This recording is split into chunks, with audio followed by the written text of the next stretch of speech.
Treasure hunters are back, but players have hardly been able to farm them this time. However, Bethesda is working on a new patch to fix several major issues. It's news time. Hello everyone! Welcome back to another Fallout 76 video. The weekend event is live, the treasure hunters returned with new rewards, but the ongoing enemy spawn bug has been making it impossible to farm them, really, at least on public servers. Ornate Pails seem to be hardly dropping too, according to some players. At least Bethesda is working on a new hotfix and plans to host another treasure hunter event soon to compensate players for all the trouble. Moreover, we have a new cursed weapon to play around. On the other hand, the atomic shop has been freezing and causing game crashes to some players. With that being said, let's crack right into the details, shall we? In my previous news, I mentioned Bethesda was planning to release a new hotfix next week, but I didn't go into details since there were none at the time. But soon after I released that video, I spotted a few new posts from the community manager Valseek, who has been giving a few details on what's coming. There is currently no release date, but at least now we know some of the contents it should include. Bethesda has been working on several bug fixes, and at the top of their list is the ongoing enemy spawn issue, which is harshly affecting some locations, as well as a few events and missions. Bethesda said they have been investigating all sorts of reports, including those about the spawning or respawning issues at popular locations like Westtech and the Boroughs. But that's not everything coming with the next patch, as you can imagine. They are also looking into the weapon durability issue, something that was previously fixed and now it's back and affecting almost every player, especially those who use explosive weapons. The recent power armor issues are also part of their list, such as the animation freeze while entering or exiting a power armor frame has also been confirmed to be part of the upcoming fixes. Lastly, let's not forget about the corrupted data that mannequins can cause to some characters, which Bethesda planned to fix this past week, but they haven't so far. They haven't even changed the announcement, it still says they should have more details about the fix in a couple of days, but 5 days later they still didn't update on this matter. As such, I am assuming they will include this fix in the upcoming hotfix as well.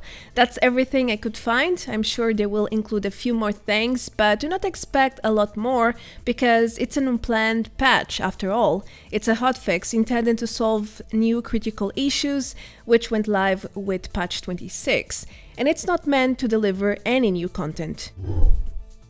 Okay, now let's get into a really concerning problem, the fact that players have hardly been able to farm treasure hunters since they went live last Thursday, May 6. There are endless complaint posts on social media already, as to be expected, and if you are not familiar with the new bugs, then you should know that there is an enemy spawn or respawn issue which prevents most locations from spawning enemies correctly. Yeah, it's pretty nasty. As a result, locations remain empty for hours once farmed. That's why you see a lot of dead bodies or no sign life ever existed in most of the mainstream locations, such as Westtech, White Springs, and the Boroughs. It's pretty frustrating to say the least.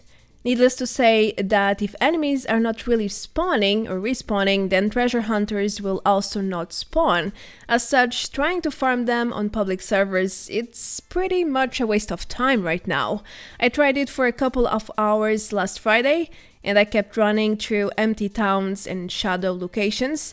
In about 2 hours, I only found 5 hunters across multiple servers. It's really bad. And that's when I just gave up and went straight to my private world.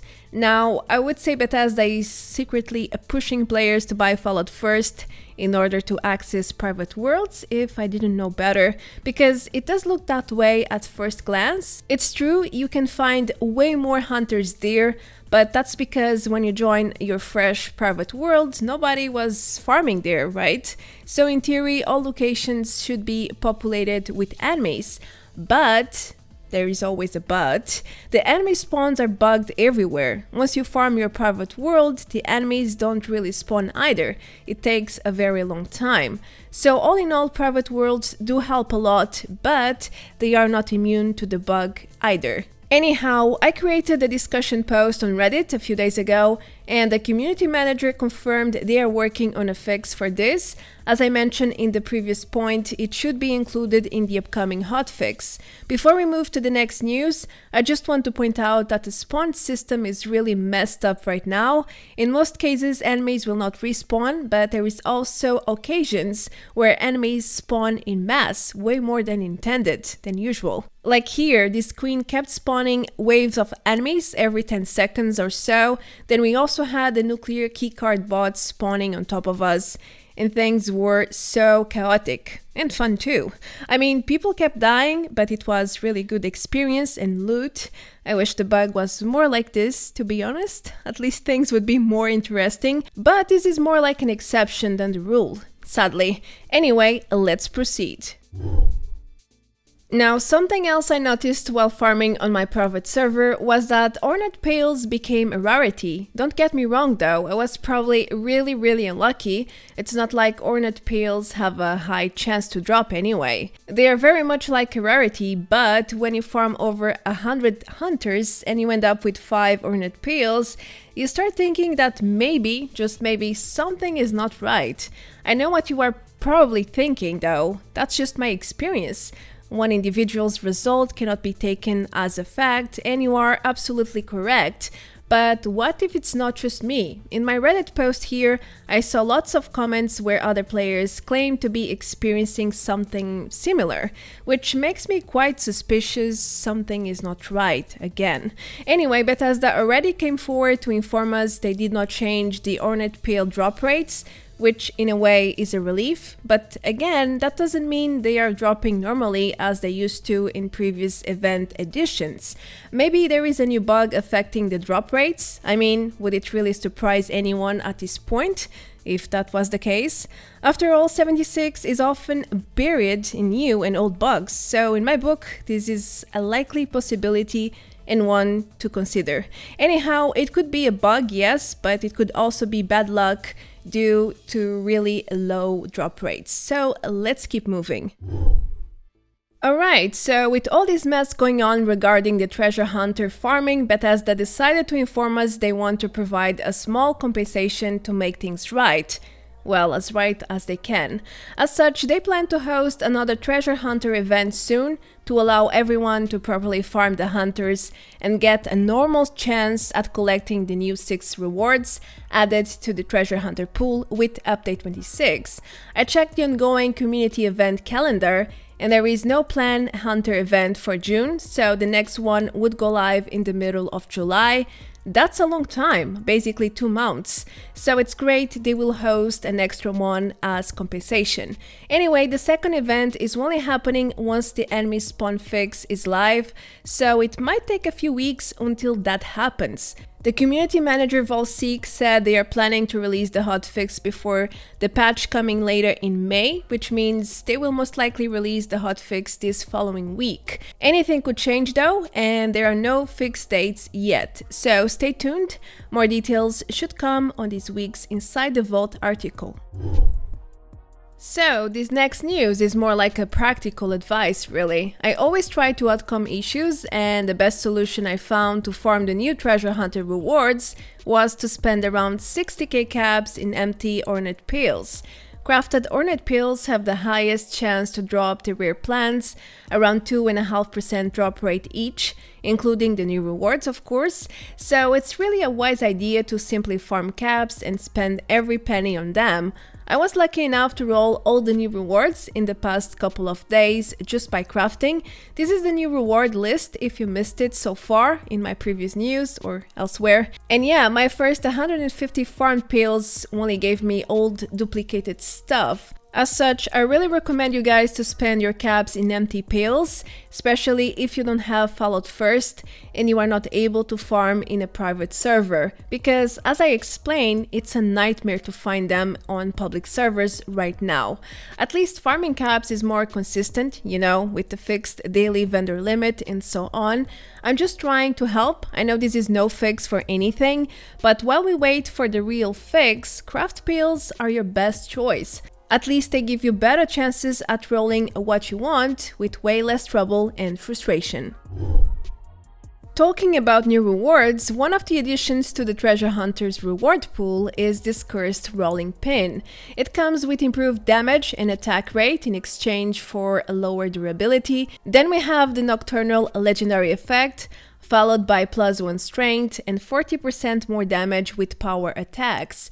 My first impression of this new weapon was, oh my goodness, it's so terrible, but it's actually not as bad as you may think. First of all, this cursed weapon comes with its own skin. Here's a comparison with a normal rolling pin. And the default wood skin is clearly different. The cursed one is more pale with a darker wood on the cylinder. Anyway, when it comes to damage, I was very surprised to find out that this cursed pin has about 40 more damage than my bloodied one. This is the damage I get with Nerd Rage on and one-hand melee damage perks active as well. 200 damage per hit for a one-hand weapon is really not so bad. That's actually the average damage for most bloodied one-hand weapons, it's just the attack rate is medium. But that's a problem with rolling pins in general, they're just not great weapons, period. I did a few damage tests and as you can see, I need about 4 to 5 hits to take down a super mutant and a bit less to take down ghouls. I feel like Bethesda is trying to send us a subliminal message here by releasing such a weapon. It's obviously meant to be a joke. This weapon is a joke on its own. Plus, out of like 100 weapons, why would they choose a rolling pin? Just why? Well, at least it's not as bad as I first thought, so that's something. The Atomic Shop has seen better days lately. Yeah, even the shop is being victim of the bug outrage we have seen since update 26 went live. Last Friday, player reports started piling up about the Atomic Shop getting stuck on the loading screen or not loading properly. In some cases, the live entries would only load the category names, the tags, and nothing else. The item names and prices would not even display. But the most concerning reports are about game crashes while attempting to load the Atomic Shop. Well, at least Bethesda discovered a temporary solution for this. If players clean their app data for the 76 associated media, they should be able to load the shop just fine again. Multiple players have already confirmed this step works, so if you are experiencing any issues with the Atomic Shop, make sure to access the respective path in your Explorer and clear the contents in this folder. Lastly, Bethesda said they are now working on a permanent fix for this issue as well, which may or may not come with the upcoming hotfix. Let's wait and see. To finish off, I want to confirm that Inside the Vault is returning next Thursday, May 13. I know this one is a bit late, but hey, last Thursday there was still no confirmation about the official news. I had hopes that maybe they would release something on Friday, but instead, Volstic announced they were not releasing any news for this week. However, the ITV will certainly return this following one, possibly with more details on the upcoming hotfix and the major bug fixes they managed to tackle down. Maybe even more information on the upcoming DLC and the legendary crafting system. Let's hope for the best. Well, since most of this video was about treasure hunters, I decided to add a random bug about them too. And here we found this poor hunter and he tried to run away from us, as per usual. However, he got stuck on the door frame. It's case to say he clearly did not fit through the door. This is obviously a bug. I've seen hunters go through doors very often, but for whatever reason this one was special and he did not possess the skill to cross doors. Ha! Shame on him, I guess. Anyway, that's it for this one. Thanks for watching and I hope I could keep you up to date with everything Fallout 76. I am Marta Branco, don't forget to leave a like and subscribe if you haven't yet. And as usual, a huge shout out to all my supporters. You guys make the difference for me. Alright then, it's time to wrap things up. I will see you all very soon in the next video. Until then, take care, adios, bye bye!